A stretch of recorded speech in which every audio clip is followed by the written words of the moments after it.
Segundo livro das Crônicas, capítulo de número 7. Louvado seja o nome do Senhor.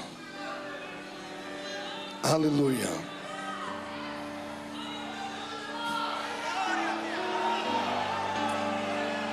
Glória a Deus.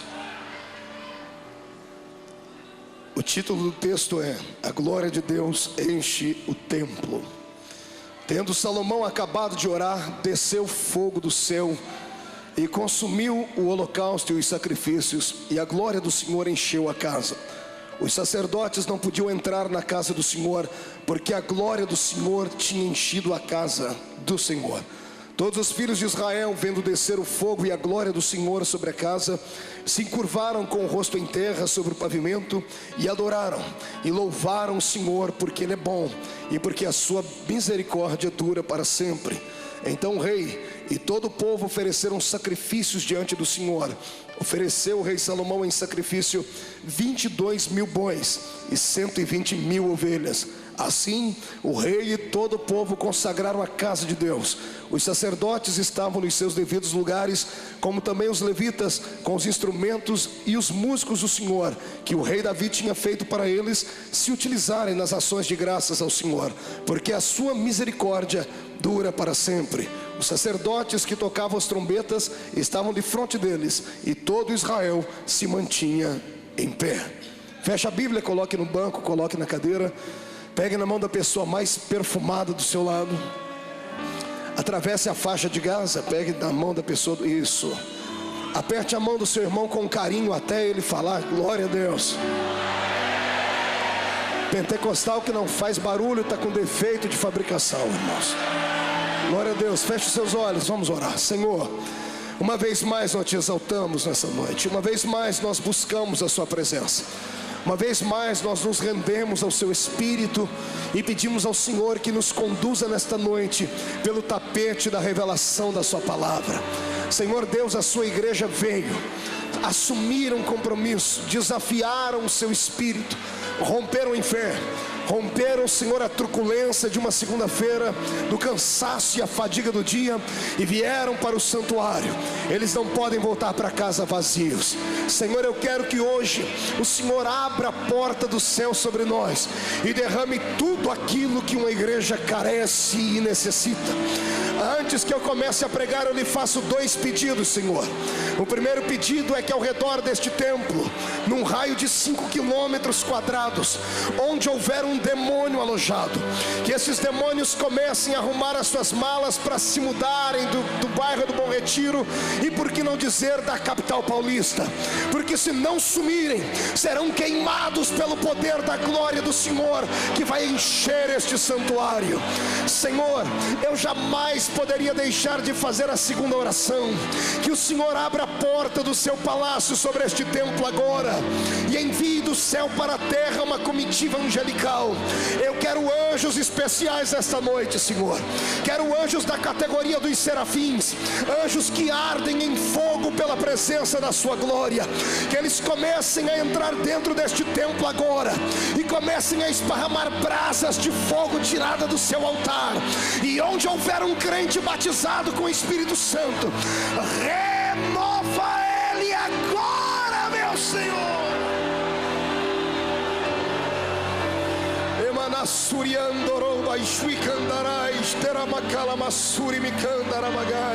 Senhor Deus, eu preciso da sua ajuda, porque tu sabes que o homem, Senhor, depende de ti para tudo. Eu careço nessa noite da sua ajuda mais do que as demais noites. Então me ajuda a conduzir este povo até o seu altar e o seu santuário.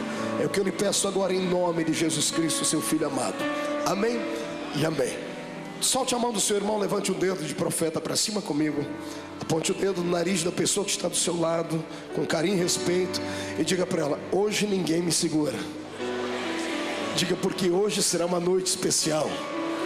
Diga: eu quero a plenitude de Deus. Eu quero tudo aquilo que um pentecostal tem direito. E quem acredita no que acabou de dizer, dê um grito de glória a Deus. Aplauda o Rei Jesus e tome o seu assento glorificando a Ele, porque Ele é bom e porque a sua misericórdia dura para sempre. Glória a Deus. Glória ao nome do Senhor Jesus. Glórias ao Rei dos Reis.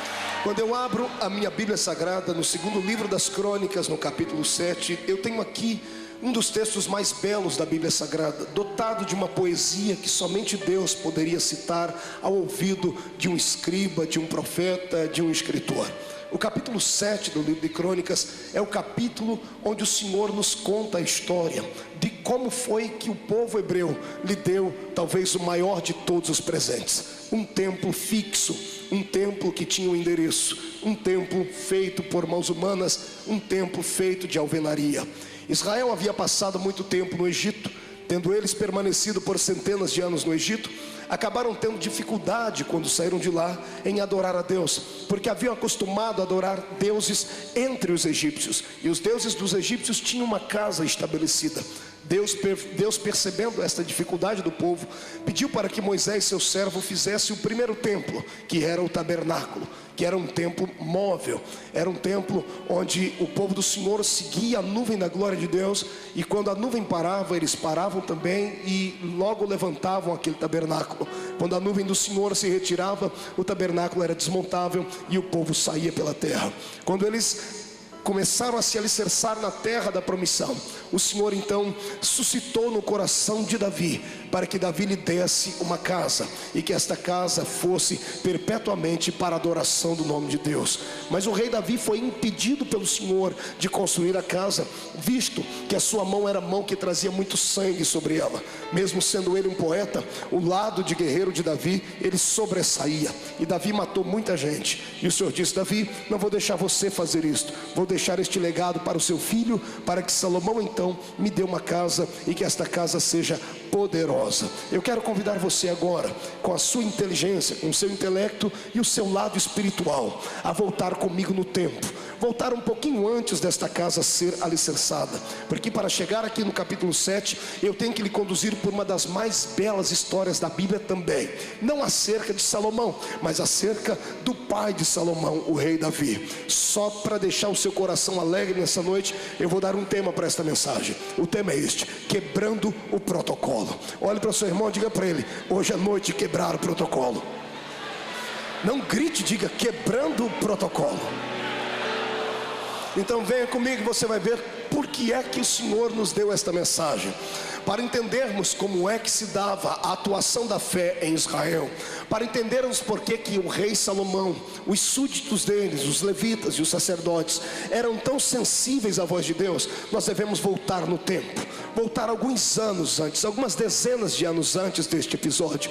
Devemos voltar no tempo em que o rei Saul havia sido repudiado por Deus. O Senhor o havia rejeitado, tendo ele sido o primeiro rei humano de Israel, porque até então a lei judaica tinha Deus como seu Senhor. Israel vivia debaixo de um regime teocrático, até que o povo pressionaram o profeta Samuel e disseram: nós queremos um rei, mas um rei como as outras nações têm. Queremos um rei em quem possamos ver, em quem podemos tocar.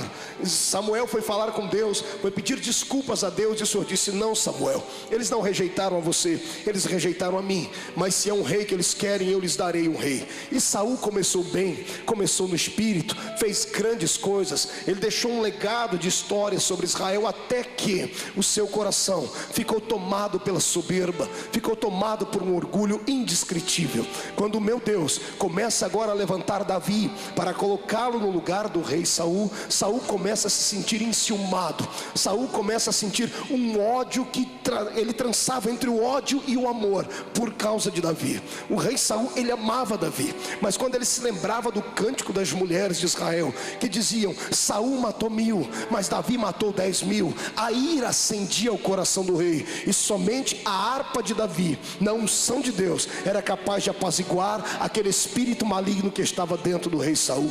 E o Senhor começou a moldar então o coração de Davi, a moldá-lo para que ele fosse o próximo rei de Israel. Nós conhecemos a história, quem lê a Bíblia sabe da história. Tiveram altos e baixos. Saul perseguiu Davi, Saul tentou matar Davi. Davi teve Saul nas suas mãos, lá na caverna de Adulão. Davi teve condições de extirpar a vida de Saul da terra, mas ele não fez isso, porque era temente a Deus e conhecia aquilo que ele mesmo escreveu em um dos seus livros: em ungido de Deus não se toca, só quem ungiu é que pode tocar. Davi nos deu um ensinamento genuíno e poderoso nessa história. Mas logo que Davi ascendeu ao trono de Israel, ele começou agora a trazer de volta a identidade espiritual para o meio do povo.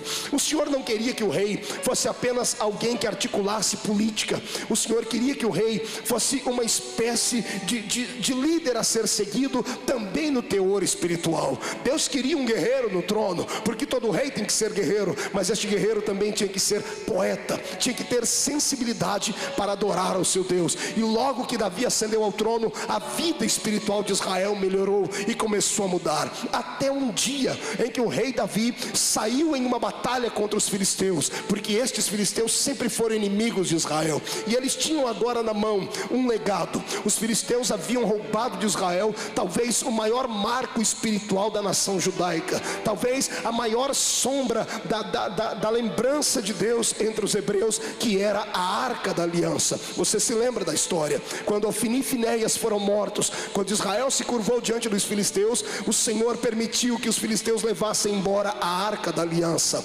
Aquela arca não era apenas uma caixa de madeira pintada a ouro. Aquela arca representava a presença de Deus em Israel. Dentro dela havia alguns utensílios sagrados, havia dentro deles algumas relíquias de Israel que jamais poderiam se apartar deles. Por exemplo, dentro da arca estava um vaso de ouro com maná, estava a vara de Arão que havia florescido, e estavam as tábuas da lei. Ali dentro estava guardado o que havia de maior símbolo espiritual para Israel. O Senhor estava dizendo: enquanto a minha lei permanecer com o meu povo, eles vão me respeitar e me adorar. Enquanto eles se lembrarem que eu fui o Deus que mandei o maná, dependerão de mim para serem alimentados. E enquanto saberem que a vara de Arão floresceu, saberão que eu tenho controle sobre a vida espiritual do meu povo. Quando a arca foi levada embora, era como Deus estivesse se despedindo de Israel, dizendo: a minha lei, a minha presença, o meu alimento não estará mais com vocês. E então Israel perdeu a sua identidade espiritual. Foi aí que o Senhor ressuscitou esta unção dentro de Davi, um desejo de trazer de volta para Israel a presença do Senhor. E Davi saiu numa peleja contra os filisteus, e Deus lhe deu a vitória. A vitória foi tão grande, a vitória foi tão maciça, que Davi entrou dentro da casa do homem onde a arca estava alojada, e humildemente se reverenciou diante de Deus e trouxe a arca de volta para Israel. A história paralela à Bíblia entre os judeus diz que quando Davi conseguiu a vitória entre os filisteus, ele mandou um moço que era o seu mensageiro até Israel para falar com a esposa de Davi, com Milca. Milca era filha do rei Saul. Saul já era filho de fazendeiro, já era um filhinho de papai. Imagine a filha do rei Saul, que já nasceu dentro de um palácio. Ela era uma moça prendada, ela conhecia tudo acerca de festas, ela sabia tudo acerca do glamour de Israel. E quando Davi manda o recado dizendo: estou voltando para Israel, mas estou levando a arca de Deus de volta, Milca, prepare uma bela festa para o nosso Deus, prepare uma bela festa para adorarmos o nosso Deus. Milca parece que ouviu só a primeira parte da história da palavra de Davi. Ela preparou uma festa, mas não era para Deus. Ela preparou uma festa para que o ego da nação judaica fosse uma vez mais aplaudido pelas demais nações. E quando ela recebeu o recado, a tradição diz que ela mandou o mensageiro de volta dizendo: rei Davi, vou preparar uma festa como nunca antes houve em Israel, porém eu quero que você e os seus soldados passem perto de um ribeiro e se preparem para esta festa, se ataviem. Quero que vocês vistam roupas belas, roupas novas. Quero que os soldados se barbeiem, e eu quero que você, rei, venha vestido como o verdadeiro rei de Israel. Agora eu quero lhe chamar a atenção para lhe dizer que os soldados de Davi eram um pouquinho diferentes. Eles não eram nada prendados. Embora Israel tivesse muitos soldados, a minha Bíblia diz que Davi tinha um grupo de heróis com ele, que eram os seus valentes. E o que eu acho mais lindo, isto aqui me abre um caminho sem tamanho para começar a adorar a Deus, é que os melhores amigos de Davi, os valentes dele, nenhum deles eram prendados na arte da guerra, aprendendo eles em algum tipo de quartel general, não, nenhum deles fez tiro de guerra. Estes heróis que Davi encontrou, ele os encontrou numa terra amaldiçoada, eram homens iletrados, eram homens que não sabiam falar direito, eram homens truculentos, eram homens que a sociedade havia rejeitado, eram homens que não podiam entrar dentro da cidade, porque as pessoas tinham medo de tanta truculência. Eu disse que isto aqui abre um caminho sem tamanho para adorar a Deus por causa disso, porque quando Deus quer levantar um exército, Ele não pega aquilo que é perfeitinho. O meu Deus é Deus de desafios, Ele pega aquilo que não é e acaba transformando em coisas boas. Por que é que você acha que você está aqui nessa noite? Por que é que você acha que Jesus lhe salvou? Você acha que Jesus te salvou porque você é bonitinho, parecendo Leonardo DiCaprio? Você acha que Jesus te chamou porque a senhora parece a Barbie? Não, Jesus te chamou porque quando Ele passou pela rua da cidade e te viu, você era tão feio, mas tão feio, que quando olhava no espelho não sabia se estava de frente ou de costa. Você foi o desafio de Deus, e olha, Deus está feliz, porque Ele te trouxe para cá, mudou a sua vida, te lavou no sangue, e hoje você pode adorá-lo. Oh glória! Eu quero que você imagine a cena agora, o rei Davi chegando perto daqueles homens. Davi ainda era sensível porque fazia poemas.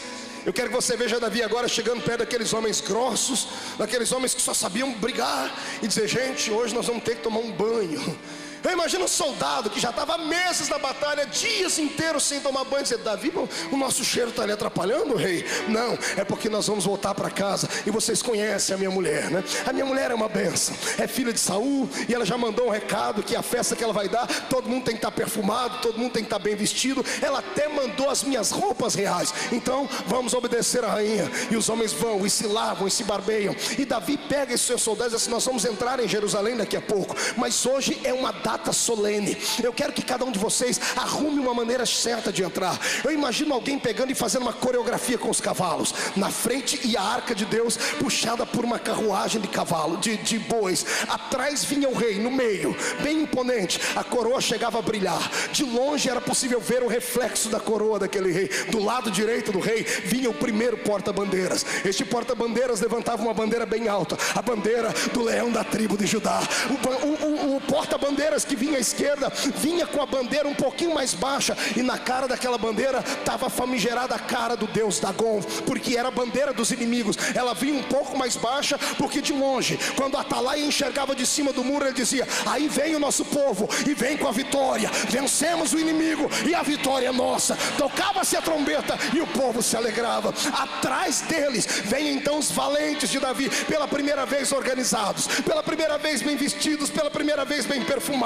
E quando a porta de Jerusalém se abre, lá dentro um espanto só. Milca fez tudo o que o glamour manda. Ela usou toda sorte de etiqueta possível. Ela fez tudo para que o protocolo não fosse quebrado. Soldados que guardavam o templo estavam ali vestidos roupa branca. Sacerdotes estavam com as suas trombetas na mão. Até as crianças estavam bem preparadas. As virgens de Israel prepararam uma coreografia. A banda estava preparada. Quando abriu a porta do palácio, Milca nem desceu. Como alguém que organiza uma festa, ela ficou lá em cima da janela só para olhar e para se deliciar, dizendo: olha como eu sei fazer uma festa bonita. E quando a porta de Israel se abriu e a arca de Deus atravessou por ela, a história diz que os mais velhos, os homens de cabelos brancos, com o seu rosto vencido pelo tempo, quando veem o brilho do sol refletindo sobre o propiciatório da arca, que era a tampa onde estavam os dois querubins, os velhos começaram a ter convulsões de choro, mas eles não pulavam e não se alegravam.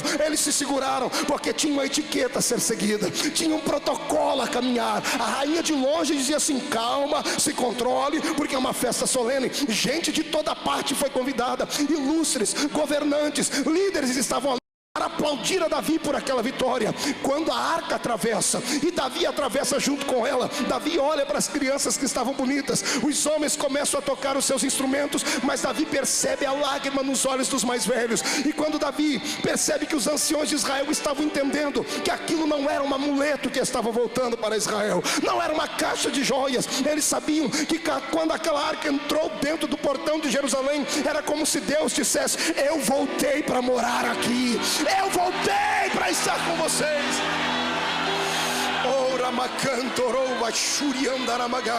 Agora se segure, não, melhor, desaperta o cinto, porque eu quero te ver voar.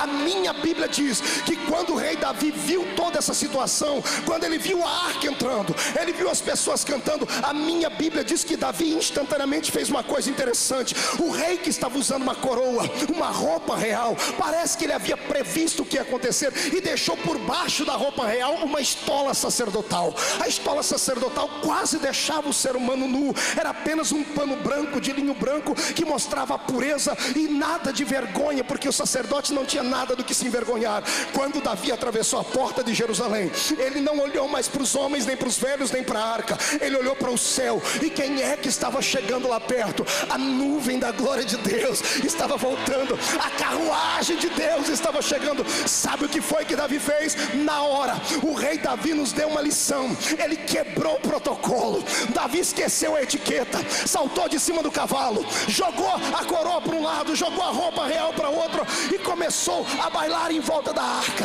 E Davi vai dançando para cá e vai dançando para lá. Calma, segura.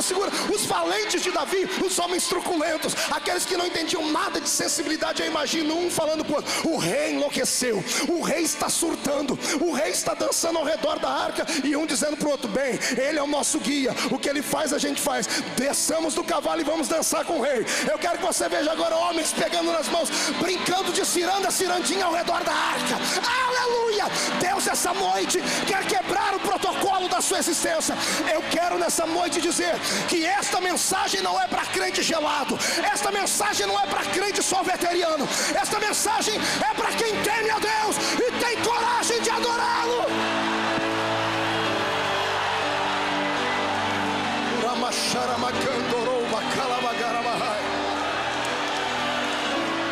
Sabe o que me deixa entristecido e até enfurecido no século 21?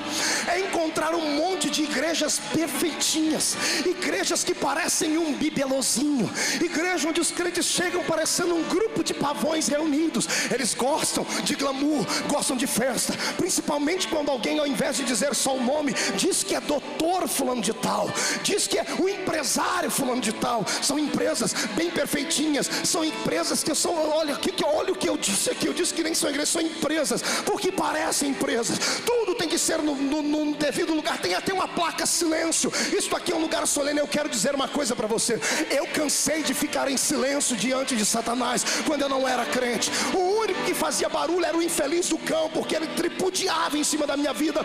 Quando eu injetava drogas nas minhas veias e fumava maconha, ninguém me parava na rua para me chamar de louco. Quando eu dançava e pulava igual um cabrito dentro de um baile, quando eu gritava gol num campo de futebol, aí eu aceitei Jesus. Vim para uma igreja e alguns engravatadinhos, metidos à besta, pensam que são donos da palavra, falam que eu não posso pular, dizem que eu não posso adorar.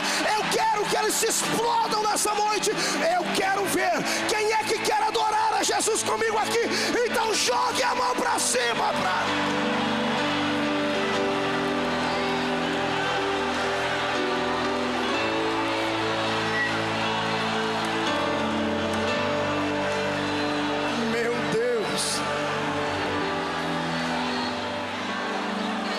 Olha para essa irmã bonita, com esses olhos pintados, está com o rosto parecendo que passou uma massa plástica na cara. Diga para ela: se quebrar a maquiagem, tem banheiro ali fora, mas não deixa de adorar. Sai do chão para glorificar. Aleluia. Ei, se um rei, eu não estou falando de um Zé Miguel da vida, eu não estou falando de alguém que só porque é gerente de uma empresa, eu não estou falando daquele que só porque é um artista que fez o filme. Na realidade ele fez o filme, mas ele é irmão, primo do vizinho, do carteiro, do irmão que abriu a porta do carro para descer a atriz lá de Hollywood. Não, eu não estou falando de gente pequenina. Quem quebrou o protocolo foi um rei, estadista, monarca. Se o rei pode, por que é que nós não podemos adorar a Deus? Aprenda com Davi hoje e saia desse marasmo em que você está.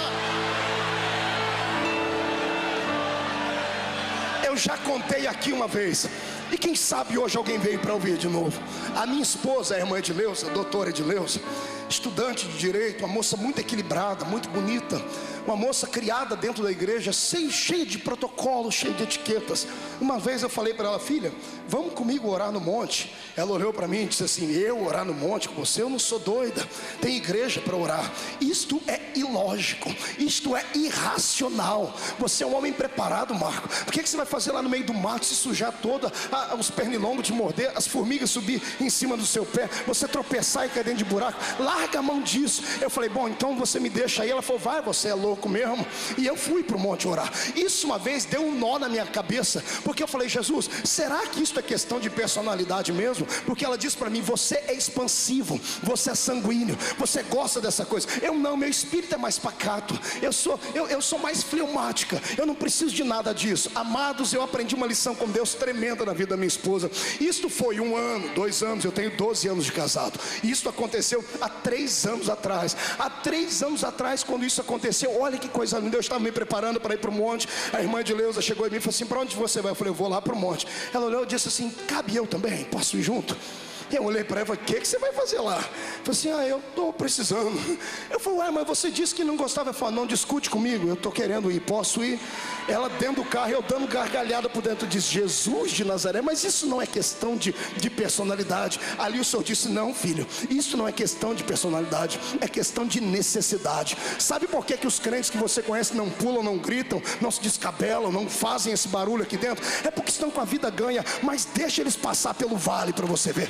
Deixa eles passar pelo vale. Amado, você vai ver a senhora poderosa se jogar no chão, orar, rolar no chão, pedir, porque nós só buscamos a Deus de fato quando carecemos dele. A minha esposa estava passando por uma crise espiritual muito grande, uma crise existencial, e chegamos no monte. Quem aqui já foi em monte? Deixa eu ver.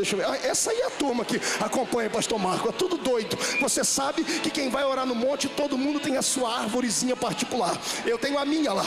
Quando a minha árvore escuta o barulho do meu carro, ela já começa a tremer, porque ela sabe que o negócio está sério. Eu só vou para lá quando a coisa está apertada. Eu cheguei no monte, levei a minha esposa e disse: eu vou te apresentar uma árvorezinha nova, porque cada um de nós tem uma, essa aqui vai ser a sua. Ela disse: para que eu preciso disso? Eu falei: não, é só para a gente ter um ponto de apoio, para a gente não se perder aqui no meio da mata. Você fica aqui orando e tudo bem. Cada um escolheu um cantinho para orar. E nós estamos, você já viu crente que ora em monte como é que é, né, irmão? Ele já entra a 500 graus de unção dentro do mato. Ele já vai na graça, ele não vai lá para buscar, ele já vai lá para derramar tudo aquilo que ele queria. E de repente eu ouço um grito daqui, ouço um grito dali, tentando ouvir a voz. A minha esposa disse: pô, eu não posso esperar tanto milagre assim. Ela já vê, já é uma coisa, não é de gritar, não é de pular. Irmãos, de repente eu comecei a ouvir um gemido diferente. E de repente esse gemido começou a sair uma vozinha e falou assim: tá bom, Jesus, é isso que o Senhor quer, não é? O Senhor fez eu passar por tudo isso para me trazer aqui, então tá bom, é isso que o Senhor quer, o Senhor vai ouvir. Irmão, essa mulher começou a gritar, mas ela começou a gritar tanto que ela tomou a voz de todo mundo. Eu olhei e falei: não é minha mulher aquela ali. De repente, irmão, Jeová escutou ela lá do céu, derramou uma unção sobre ela tão grande que ela ficou de pé e começou a profetizar. E eu fugi pro meio da mata. Eu aqui não sou bobo de ficar de frente da minha mulher profetizando, irmão. Ela me conhece, ela sabe como eu sou. De repente, além de profetizar, ela começou a marchar. Irmão do céu, eu nunca vi um negócio daquele. Jesus pegou ela do jeito que ele vai pegar você hoje aqui. De repente ela tibou no chão, desmaiou, pensava eu. Ela foi arrebatada. Eu cheguei perto dela, catuquei ela estava lá, não conseguiu se mexer mais. Eu falei para os irmãos: olha, eu acho que eu já estou indo, porque a minha bênção eu já levei. Coloquei ela dentro do carro, desmaiada. Quando ela chegou em casa, eu deitei ela na cama. Ela acordou no outro dia. Quando ela acordou, a primeira coisa que ela fez foi abrir o olho e dar uma rajada de língua estranha. Eu acho que Satanás está correndo até hoje daquele grito. Sabe por quê? Porque quando a situação aperta, o ser humano tem que descer do salto. Eu quero que você esqueça que é doutor, que é médico, que é político, que é empresário, que é universitário. Aqui nessa noite só existe servo. E servo que quer um milagre, por favor, deixa Deus te tomar.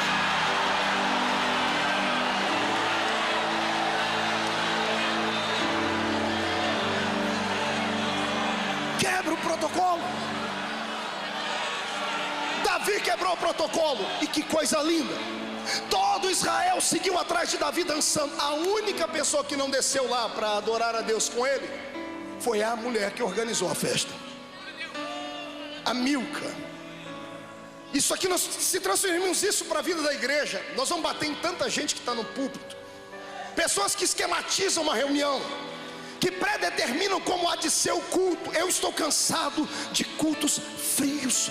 Eu estou cansado de entrar dentro de uma igreja e já saber o hino que vai cantar, o momento em que a pessoa vai orar. Estou cansado de ver a pessoa pedir a oferta do mesmo jeito e terminar o culto do mesmo jeito. Nós sabemos, o Espírito Santo sofre no século 21.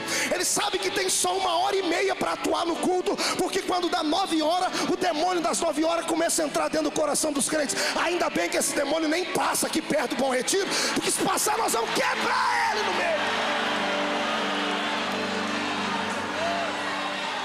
Deus está cansado de atuar dentro de formas.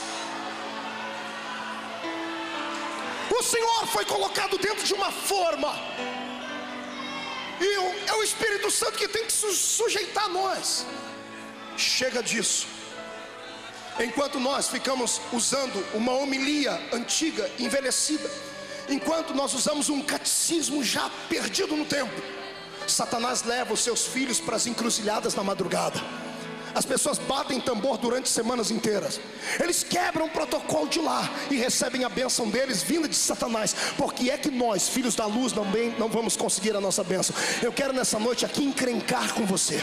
Eu quero ver se Jesus te pega hoje para mudar o seu espírito. Chega de você ser usado. Chega de você ir para o culto e do jeito que entra, sai. Chega de você ficar vazio. A partir de hoje eu profetizo que dentro de você irá a chama de Deus.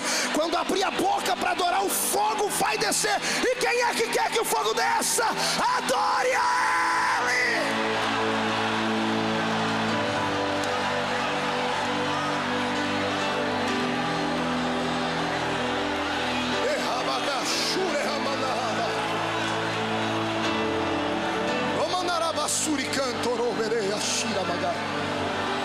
Olhe para cá,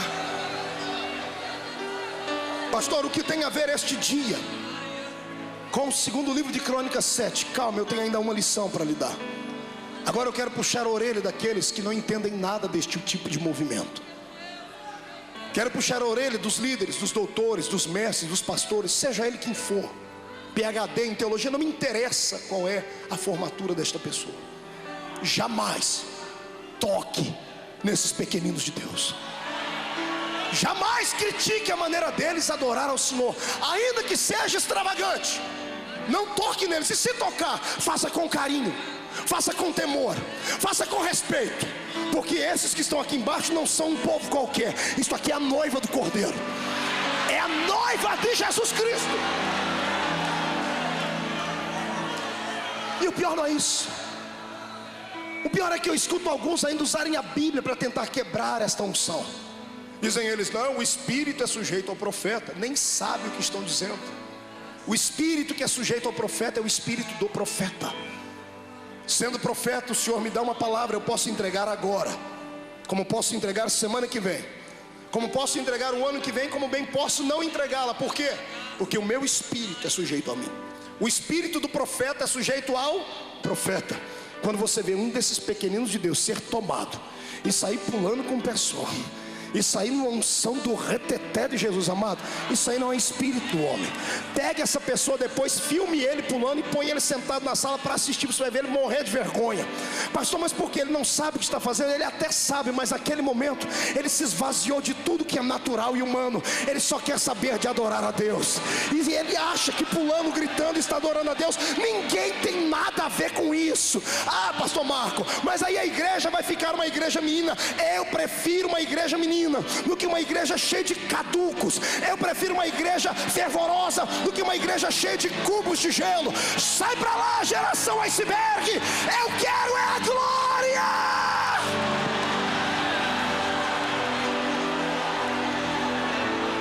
Cuidado.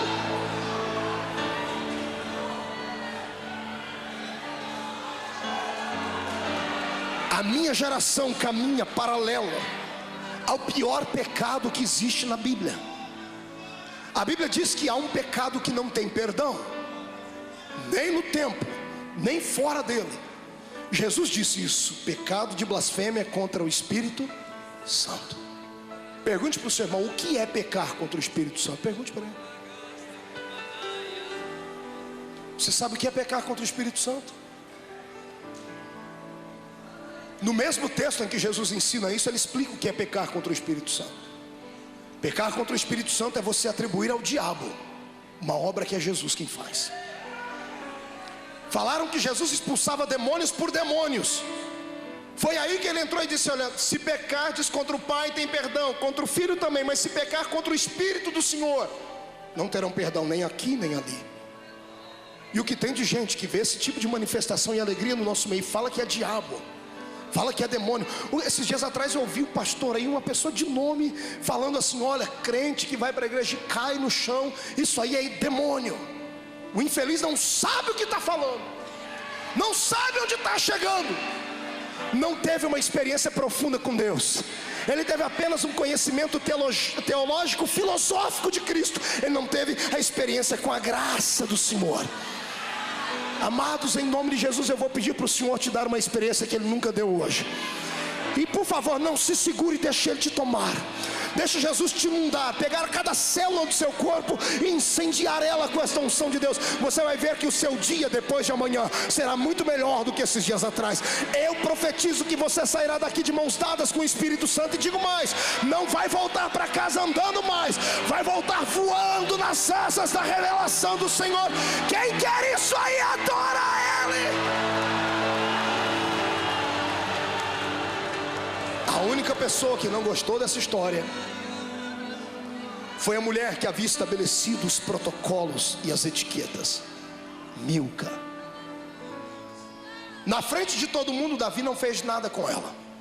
Mas quando ele entrou dentro do palácio, você vai ler isso no segundo livro de Samuel, do capítulo 6, do verso 12, na sequência, leia na sua casa. A minha Bíblia diz que Davi chamou Milca, ou melhor, ela chamou Davi e disse assim para ele: que vergonha ver o Senhor quase nu perto dos seus súditos. Davi olhou para ela e disse assim: você não entende nada de adoração a Deus, você não entende nada de dar a Deus a alegria que Ele tem dado a nós. Milca, o Senhor esteve fora de Israel, hoje Ele voltou para Israel. Eu só fiz adorá-lo, você deveria ter feito isso também. Sabe qual era o problema de Milca? É que ela olhava todo mundo de cima para baixo. Maldito seja o homem e mulher de Deus que dentro do corpo de Cristo julga as pessoas de cima para baixo, só porque tem nomenclatura, só porque tem algumas etiquetas no seu braço, só porque tem algumas marcas patentes nos seus braços, só porque é pastor, presidente, querubim, apóstolo, só porque é semideus. Olha para os pequenos e sente nojo deles. Quem sente nojo de um filho do Senhor não merece ser irmão meu. Pedro estava lá em Israel no dia em que o Espírito do Senhor desceu. Pedro estava se alegrando, orando em línguas, quando ele escutou alguém dizer: esse povo está tudo bêbado. Pedro entrou na briga e disse: aqui não tem ninguém bêbado. O que vocês estão vendo aqui é a manifestação do que está escrito na palavra do Senhor: nos últimos dias derramarei do meu Espírito sobre toda a carne. Então eu quero nessa noite que você saia embriagado aqui do Espírito, amado. Perca o rumo da sua casa, mas encontre o caminho da adoração a Deus. Quem concorda comigo, ergue a mão para cima para adorar.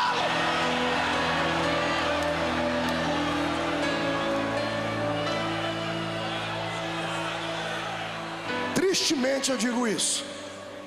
A Bíblia diz que Milca ficou estéril e nunca gerou filhos. Nunca. Levante a mão direita, coloque nas costas do seu irmão, faz um carinho nele, diga assim para ele: cuidado para não ficar estéril.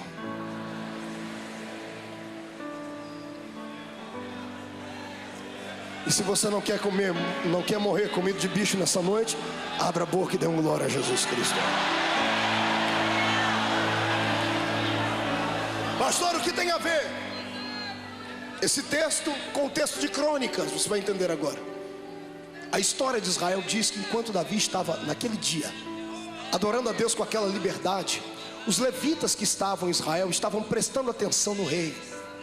O rei era um paradigma para todos eles. O rei era um exemplo, era uma inspiração a ser seguida. Todos queriam ter a bravura do rei, todos queriam ter a intimidade que o rei tinha com Deus. E quando os levitas viram Davi bailar ao redor da arca, pelo menos um dos levitas se apaixonou por aquilo. O nome dele era Asaf. Diga para o seu irmão: conhece Asaf? Diga: o pastor Marco vai lhe apresentar ele agora. Olhe para cá.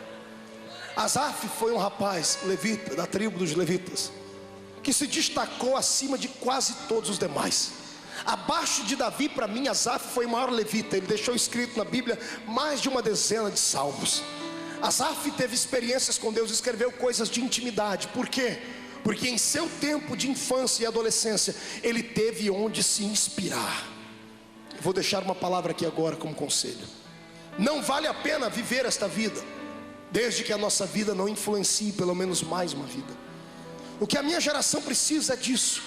É de homens e mulheres inflamados, que possam ser seguidos, que possam ser imitados, que possam influenciar uma geração.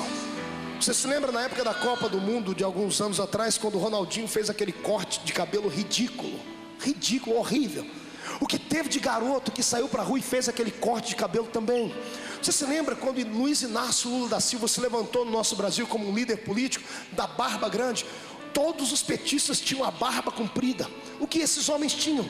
Eles influenciaram uma geração. Eles influenciaram aqueles que estavam vindo, porque o ser humano precisa de um líder a ser seguido. O problema da minha geração é esse, é que os líderes que se destacam são líderes que têm poder do intelecto, têm poder político, mas falta poder espiritual, falta poder de unção. Uma vez entraram no meu site na internet e disseram assim: pastor, por que o senhor se inspirou num pastor americano e não em um brasileiro? Eu disse: não que os brasileiros não tenham o seu quilate, mas eu encontrei na figura de um pastor americano uma unção e uma intimidade com Deus que eu jamais havia visto, e me influenciei através da vida dele, e louvo a Deus por isso. O que eu quero é que você se inspire naquilo que é bom. Eu gostaria que hoje você ousasse a se inspirar num homem, numa mulher pentecostal de verdade. Eu gostaria que hoje você ousasse a sair dessa vida natural e tocasse o sobrenatural com Deus. Eu gostaria que hoje, pelo menos hoje, você quebrasse o protocolo na sua casa. Ao invés de chegar em casa e ir assistir a novela, assistir alguma coisa, um filme, fechasse a televisão, deixasse desligado, pegasse a Bíblia Sagrada, chamasse a sua família, refizesse o altar da sua casa e dissesse: vamos voltar a buscar a Deus de uma maneira diferente. Eu gostaria de ver você esta madrugada toda deixar de dormir, passar 2, 3 horas de joelho falando com o Espírito Santo, perguntando a Ele se o que eu estou pregando aqui é verdade ou não. Ele vai te dizer se é verdade ou não. Eu gostaria que antes que a alva do dia amanhecesse, você estivesse tão inundado por Deus, que amanhã, quando você saísse pelas ruas da cidade, a sua sombra, quando tocasse o enfermo, poria o enfermo de pé, porque a presença de Deus seguirá a tua vida.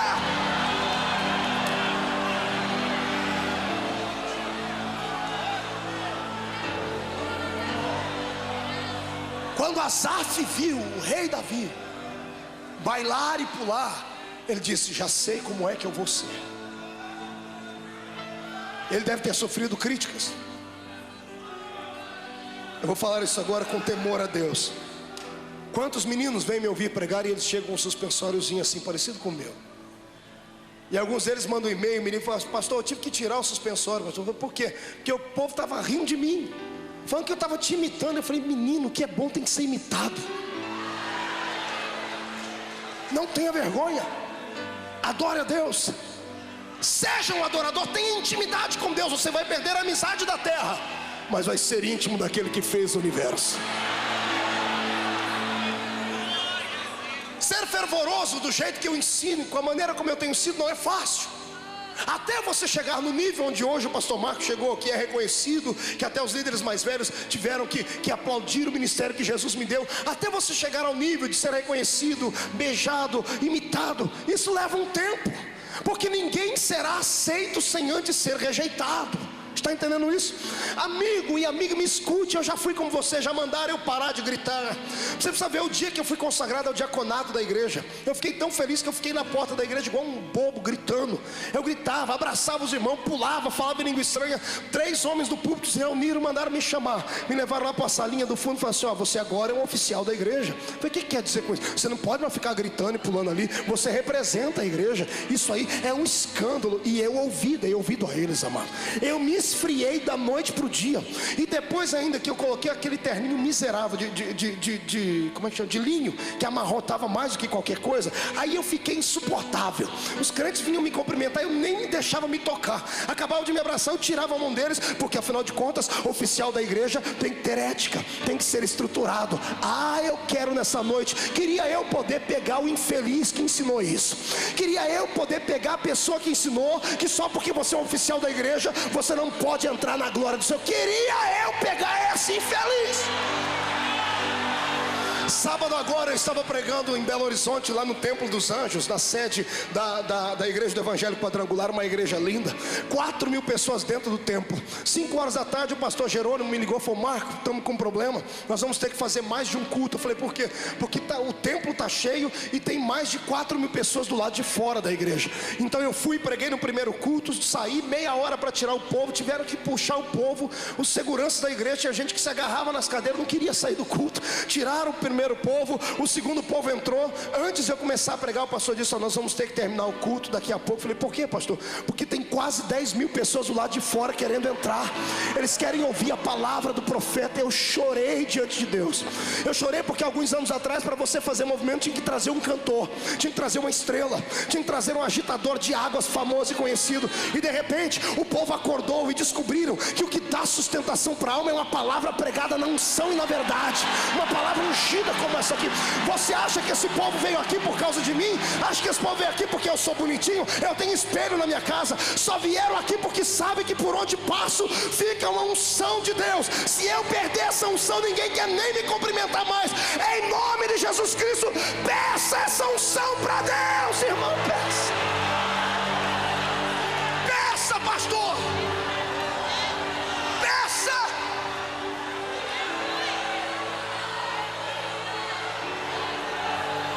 No último culto lá em Belo Horizonte, no púlpito tinha quase 100 pastores. E embaixo os oficiais da igreja, todos uniformizados, uns 200, contendo a multidão. Veio uma unção de Deus tão grande sobre nós que nenhum deles ficou de pé. Caíram todos os oficiais aqui. Quando eu assustei, virei para trás para falar, estava todo mundo aqui caído no chão também. A glória do Senhor, quando vem, irmãos, ela vem na essência, ela vem no poder, ela vem forte. Quando a unção de Deus vem, ela não vem fragmentada. Quando Deus encontra corações abertos, Ele manda a sua unção maciça e pesada. Pessoas aqui hoje serão tão impactadas com Deus que eu não sei como vão voltar para casa. Eu quero é que hoje Jeová abra uma cachoeira de azeite dentro dessa igreja e faça você nadar nela. Mas para isso tem que desejar, tem que querer. Pastor Marco, por que isso não acontece na minha igreja? Por que a maioria dos pregadores que eu escuto, eles são até mais inteligentes, têm mensagens muito mais profundas do que a sua, mas eu não sinto isso que sinto quando o senhor prega? Eu vou lhe dizer o porquê. É porque existem protocolos que precisam ser quebrados. O Espírito do Senhor não é o diabo. Se o diabo quisesse entrar dentro de uma igreja, ou dentro do coração de uma pessoa, ou em qualquer lugar do mundo, ele não pede licença. Ele mete o pé na porta e entra, porque ele é um atrevido, ele é deselegante. O Espírito do Senhor não, ele é um cavalheiro. O Espírito do Senhor tem a sua ética pessoal. Ele não entra na vida de ninguém sem que a pessoa não peça. Mas depois que a pessoa pediu, aí é ele que não quer sair mais. O caminho que eu estou te conduzindo hoje é um caminho só de ida, está ouvindo? É arriscado você seguir aqui o que eu estou pregando, porque lá na sua igreja vão te chamar de louco, desequilibrado, vão tirar o seu cargo, vão dizer que você é barulhento demais, vão te chamar de maluco, de esquizofrênico. Só que daqui a alguns anos, essas mesmas pessoas vão ter que olhar para você e dizer assim: por que eu não te acompanhei? Por que eu não te segui? Quando verem a sua cara na televisão pregando, quando verem os seus CDs esparramados nas cidades, quando verem o que Jesus fez na sua vida, então eu te convido, tenha coragem nessa noite. Esse poder não é para frouxo, esse poder não é para gente covarde, esse poder é para quem tem coragem. Quem tem coragem, vem comigo, vem.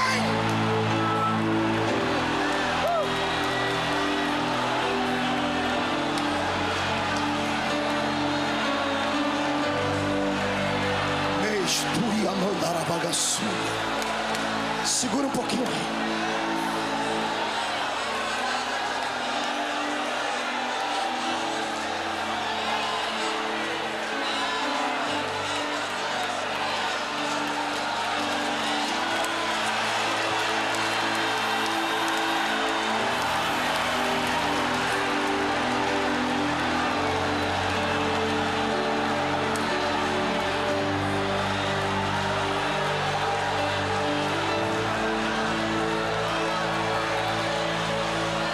Feche seus olhos. Senhor Deus, eu abro um parênteses aqui, Pai, para que o Senhor fale melhor ao coração dos seus filhos o que significa essa unção, essa presença.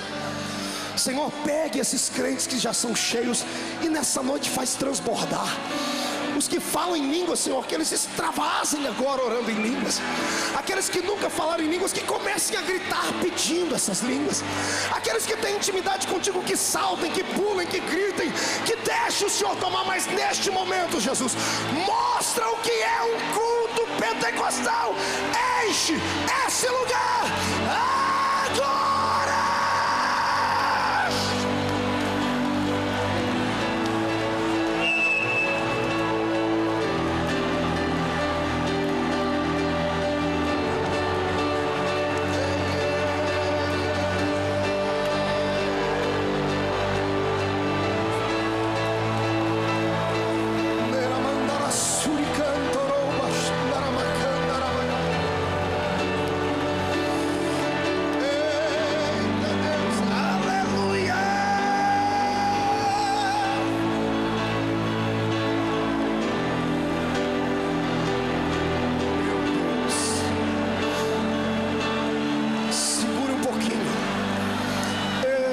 Jesus, toma o seu assento de novo.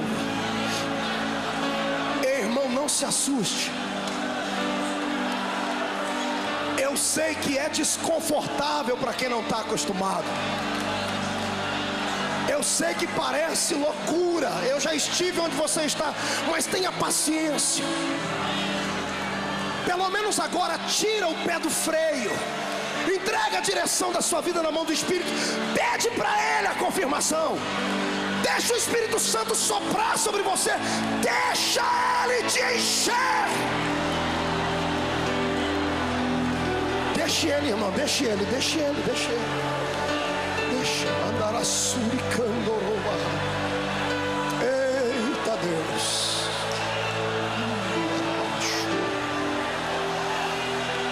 Olhe para mim.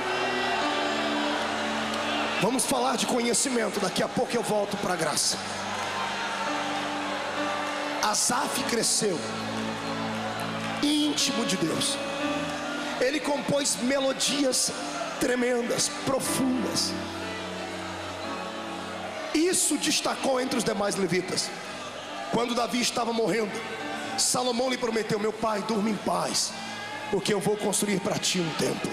Vou construir para o nosso Deus um templo, por causa da sua inspiração. Salomão faz uma reunião com o que havia de governo dentro de Israel, chama os melhores homens, os arquitetos, e diz para eles: eu quero dar a Deus um templo. Quero construir o primeiro templo fixo de Israel para o nosso Deus. E eu quero a excelência. Eu quero o que há de melhor para Deus. Eu não quero nada de segunda mão. Eu quero coisas tremendas. E aí alguém foi dizendo: olha, nós precisamos disso. O templo já estava praticamente arquitetado. Aí alguém se lembrou disso: Salomão, um templo só tem sentido se houver quem adore a Deus no templo. O que o senhor está sugerindo, meu príncipe? E a pessoa disse: nós precisamos dar uma música, precisamos compor uma melodia para Deus no dia da inauguração do templo. Então Salomão grita: eu quero o melhor músico de Israel. Quem é o melhor? E alguém diz: Davi, Salomão, nós temos um problema. O melhor músico de Israel, o maior compositor de Israel, não pode mais compor pela lei. Por que não? Porque a vida de um sacerdote, o seu ministério terminava aos 50 anos. Quando ele alcançava a idade de 50 anos, ele não podia mais atuar. E aí chegaram em Davi e disse: Davi, tem um homem aí que aprendeu com o seu pai. Ele se inspirou na unção do seu pai. Ele escreveu coisas belas, mas ele já passou da idade. Ele tem quase 60 anos. Pela lei ele não pode mais atuar. Eu imagino Salomão olhando para ele e diz assim: ele é o melhor. Tem alguém que chega aos pés dele, eu imagino a pessoa dizendo: o que se parece com ele fica 80% bem longe dele. Se o senhor quiser, nós vamos chamar essa outra pessoa agora. Salomão diz: não, para Deus tem que ser o melhor. Mas ele tem já quase 60 anos de idade, Salomão. Não me interessa, vamos quebrar o protocolo. Se é para Deus, eu quebro o protocolo hoje. Chame ele. E lá vem Asaf, quase 60 anos, aposentado, jubilado. E Salomão diz: você vai voltar a atuar agora. Por que, meu rei?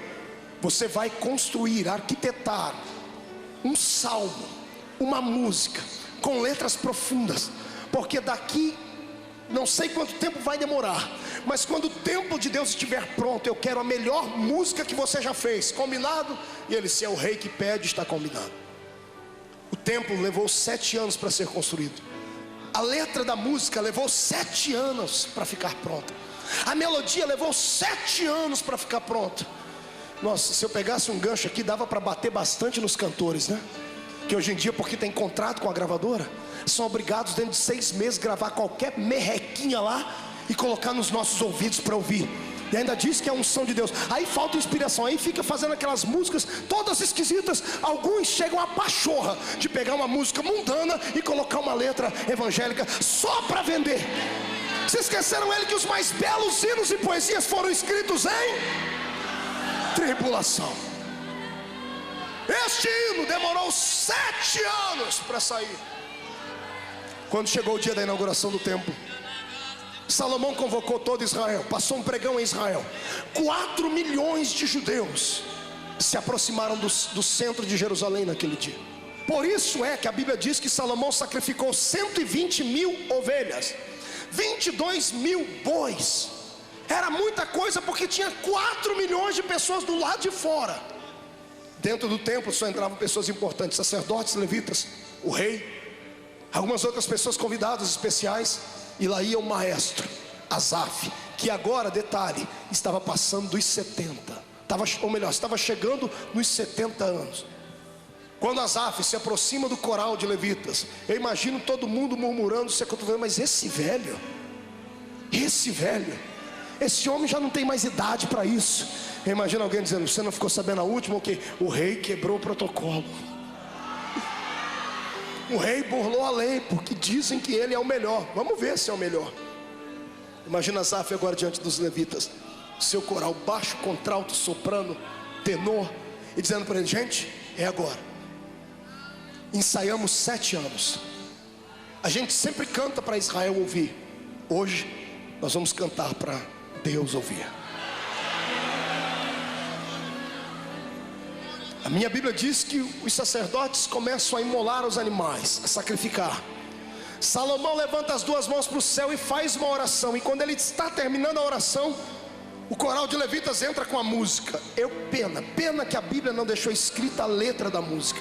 Tudo era narrado, tudo que era feito em Israel alguém escrevia. Mas eu acho que até o escriba que foi convidado: você vai escrever tudo que acontecer aqui. Ele não teve como escrever, porque ele ficou cheio da unção de Deus também. Perdeu o rumo da casa, ele não teve como escrever a letra. E aí quando Asaf bate a sua batuta e começa a cantar, irmãos do céu, tire o olhar de dentro do templo agora e olhe por cima do templo. 4 milhões de pessoas ao redor do templo. De repente as criancinhas, eu imagino criança que é mais curioso, puxando a barra da saia da mãe, puxando a túnica do pai: pai, mãe, o que foi, filho? O que é aquele negócio lá em cima? E lá vem a nuvem de novo.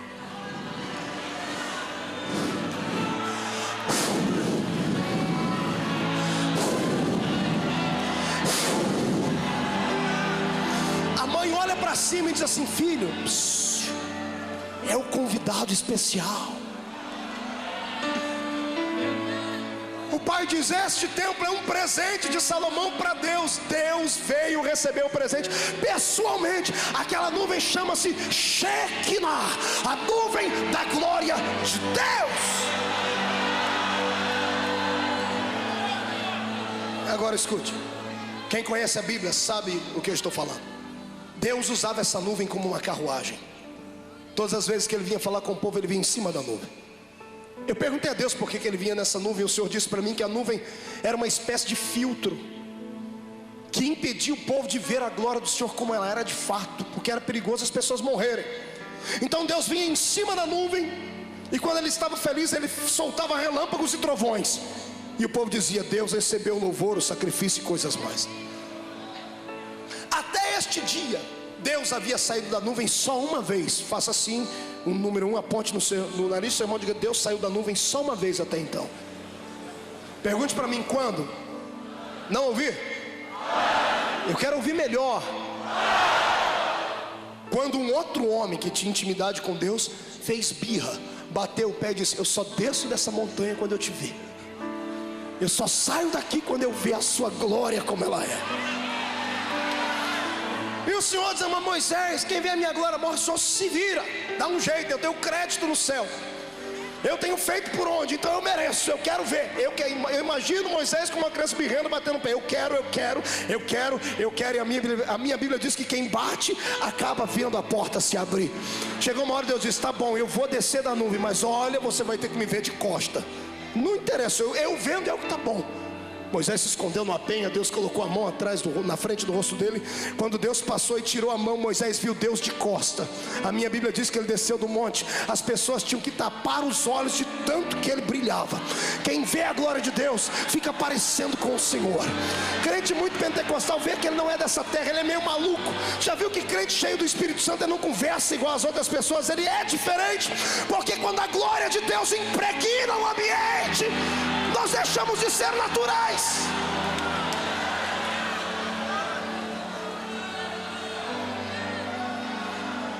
Asaf está com a batuta e vai bater. Atenção, levitas. Contralto, soprano, tenor. Olhe lá, vamos lá. Perfeito, afinaram no diapasão, vamos lá. E quando eles começaram a cantar, aconteceu uma coisa inédita. Deus ficava em cima da nuvem, sentado em cima de um querubim. Serafins voavam ao redor do Senhor. Nesse dia o Senhor falou: ó, não cantem santo, santo. Eu quero ouvir o meu povo cantar. A melodia foi tão linda, a música foi tão profunda, que eu imagino Deus fechando os olhos e aspirando aquele louvor assim.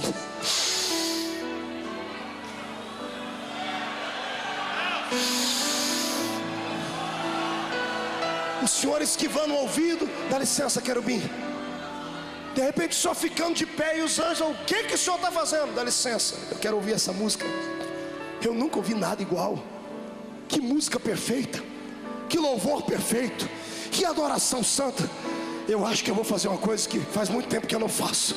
Eu imagino o querubim, serafim: o que o Senhor vai fazer? Eu vou quebrar o protocolo. O que o Senhor vai fazer? Dá licença, porque eu vou descer da nuvem. A minha Bíblia diz que o Senhor entrou dentro da casa dele. A glória foi tão grande que os sacerdotes começaram a cair pelo chão. Os levitas não conseguiram terminar a música. A glória de Deus impregnou aquele santuário, porque Deus desceu da nuvem.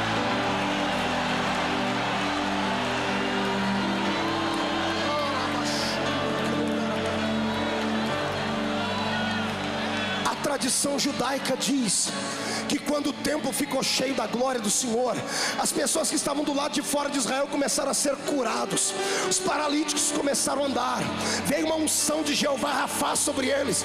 A unção era tão grande que eles cantaram e louvaram a Deus por dias a fio. Deus naquele dia saiu de cima da nuvem e desceu dentro do templo por causa de uma coisa só: ele encontrou um homem que deu a ele um louvor perfeito, que não se importou com o rei, não se importou com o príncipe, não se importou com etiqueta, não se importou com protocolo. Deu a Deus o melhor que tinha. Se nesta noite você der a Deus o melhor que tem, Deus vai descer da nuvem, vai entrar na sua casa, vai entrar na sua família, vai entrar no seu trabalho, vai descer nessa igreja. Quem quer isso aqui, adore a Ele.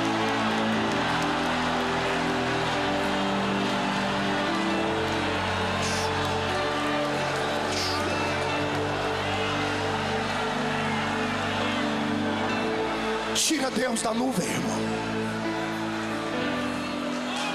Feche seus olhos. Tira Deus da nuvem.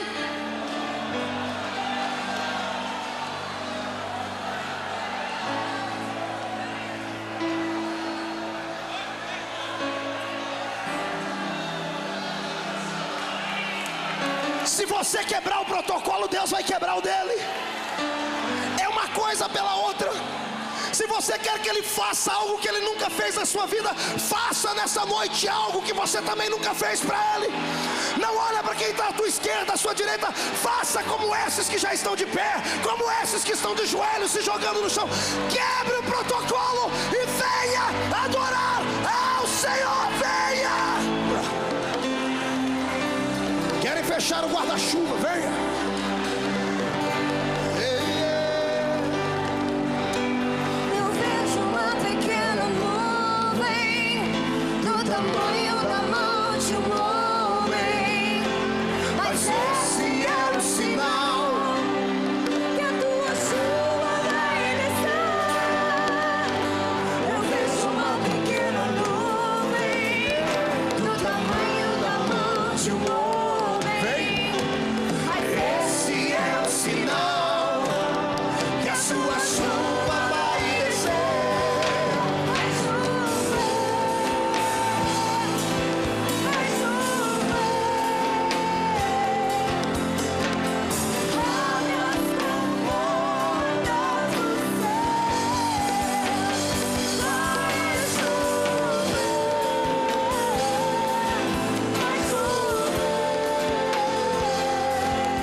Eu vejo uma pequena nuvem. Vem, vem. Você em casa, quebre o protocolo. Saia do normal, entra conosco, vem adorar.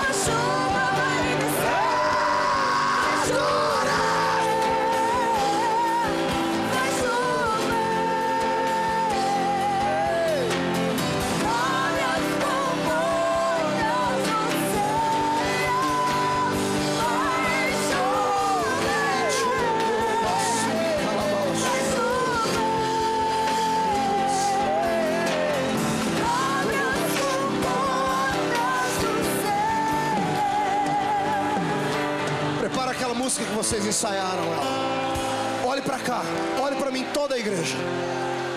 Abaixa suas mãos, eu vou fazer uma pergunta.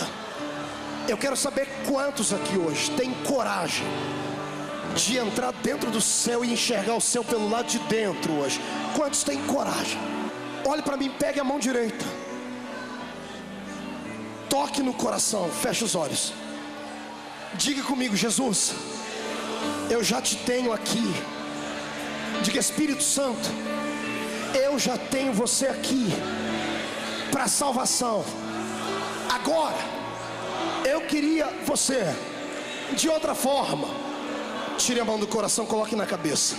Diga: eu queria o Senhor aqui em forma de revestimento, em forma de autoridade.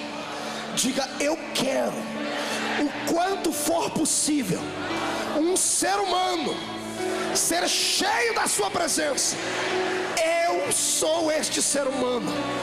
Levante as duas mãos para cima e chacoalhe elas. Filme isso, olha que coisa linda.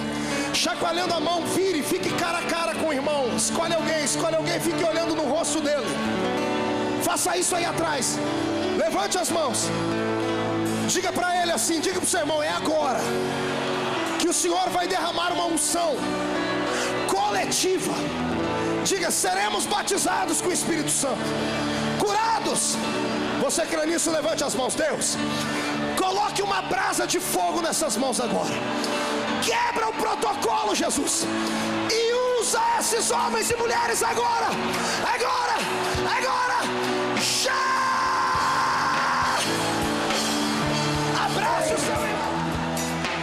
abaixe as mãos. Pegue no braço do seu irmão. Enquanto eu estava de olhos fechados aqui, eu via uma onda gigantesca se aproximando deste lugar. Feche seus olhos, feche seus olhos.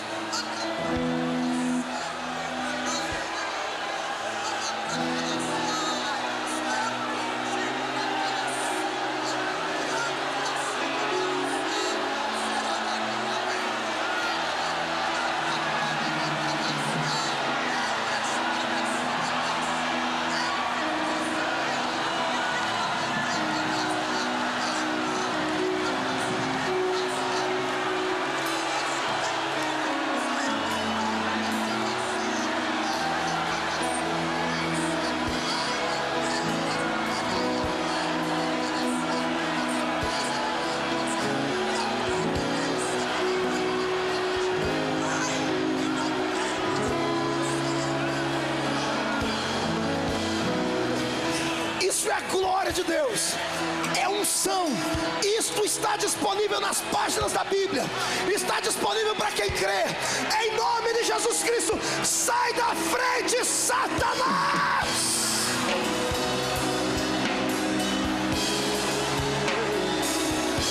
Meu Deus! Quem pode levantar a mão direita, levante. Pastor, para que toda essa coreografia? Não basta pregarmos, temos que aplicar a fé. Abra a mão direita. Diga em nome de Jesus: todo espírito que engana, que soprou no meu ouvido, na minha mente e no meu coração, que eu não preciso ser tão extravagante, que eu não preciso batalhar tanto. Eu quero que esses espíritos que esfriam igrejas, que deixam a nossa fé morosa, venham para a palma da minha mão agora, em nome de Jesus. Feche a sua mão, segure aí. Você vai quebrar o protocolo agora.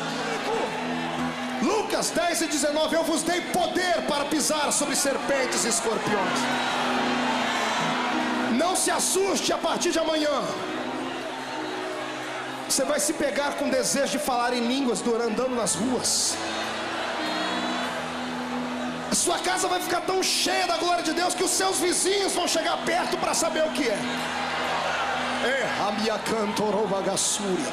Levante a mão lá em cima. Pessoas serão batizadas com o Espírito Santo agora.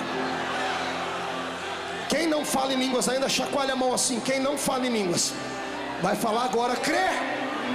Fecha os olhos. Ei, a minha cantorova gassúria.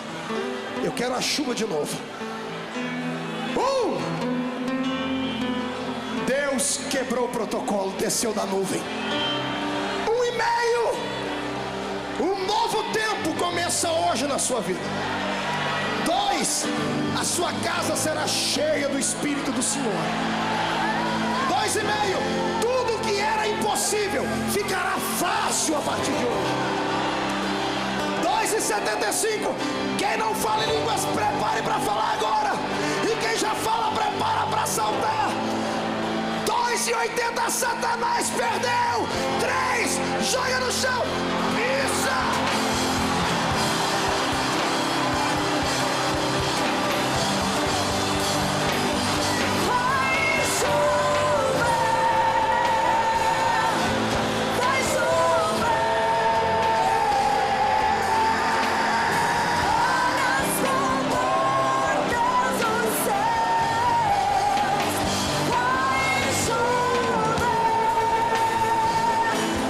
Vai chover.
aplaudir a Jesus, faça.